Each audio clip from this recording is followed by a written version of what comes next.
Hello दोस्तों, नमस्कार। मैं हूँ रेखा उपाध्याय। स्वागत करती हूँ मधु प्रजापति के चैनल पे। वहीं प्रेमा विश्वकर्मा हम तीनों बहनों को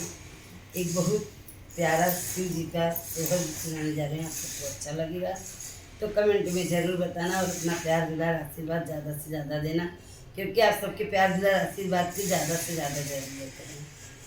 आप सब साथ दिए तभी हम लोग इतना आगे तक पहुँचे हैं और आगे भी आप सब साथ दीजिए। आज हम लोग एक तीज व्रत का सोहर लेके आए हैं। हम और रेखा दीदी, प्रेमा दीदी तीनों बहनें मिलके बहुत ही प्यारा सोहर सुनाने जा रहे हैं। सोवतरा लिया टरिया हो सपना एक देखे हो सपना एक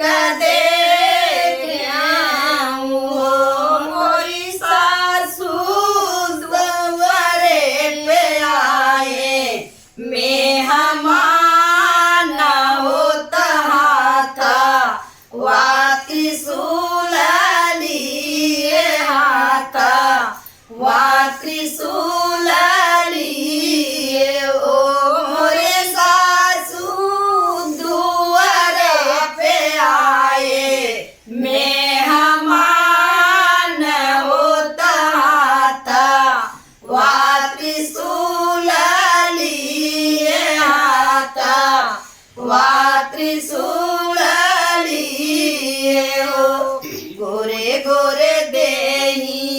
या कपूर जैसे मृगा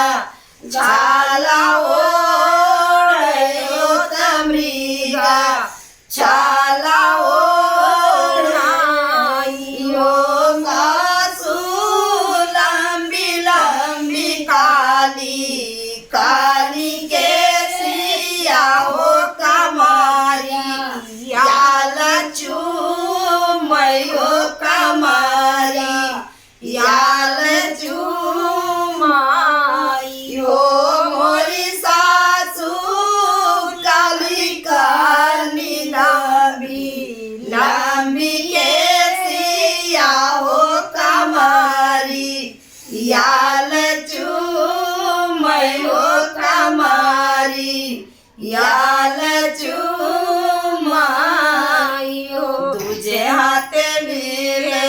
बेल फलावा होत हामा क्या थामा वही होत हामा के थामा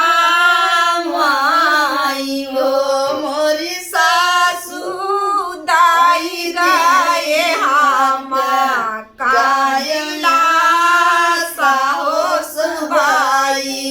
सुबह होई आई हो सुबाई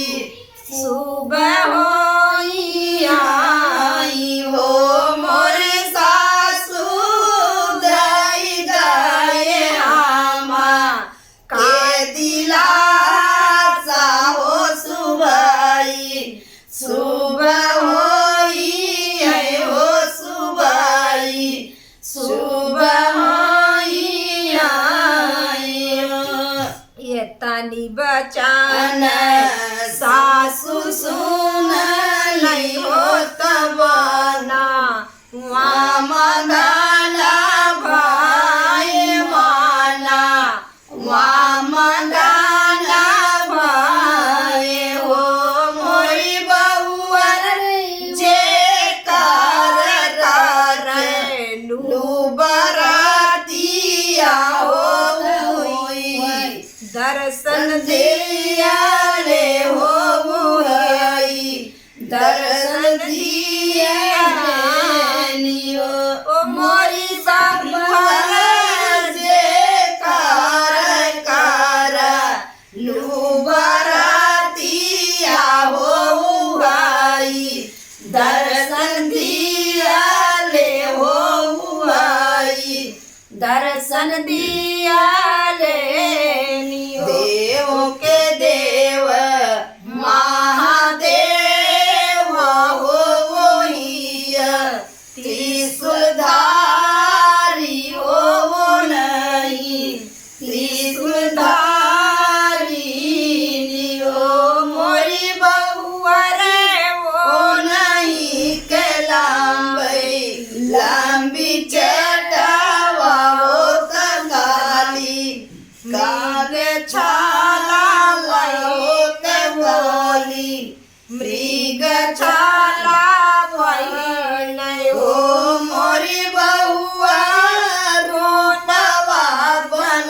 के आखोड़ी हो भगत घरवा आए हो सेवा के घरवा ओ मोरी बहुआ रूपवा बनाव ले घोड़ी हो सेवा के घरवा हो सगत घरवा ओ बहुआ भगता के दारा सद हो तो लाला सापुरा हो तमाना सापुरा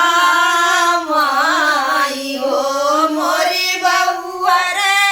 भगता के नारा माधे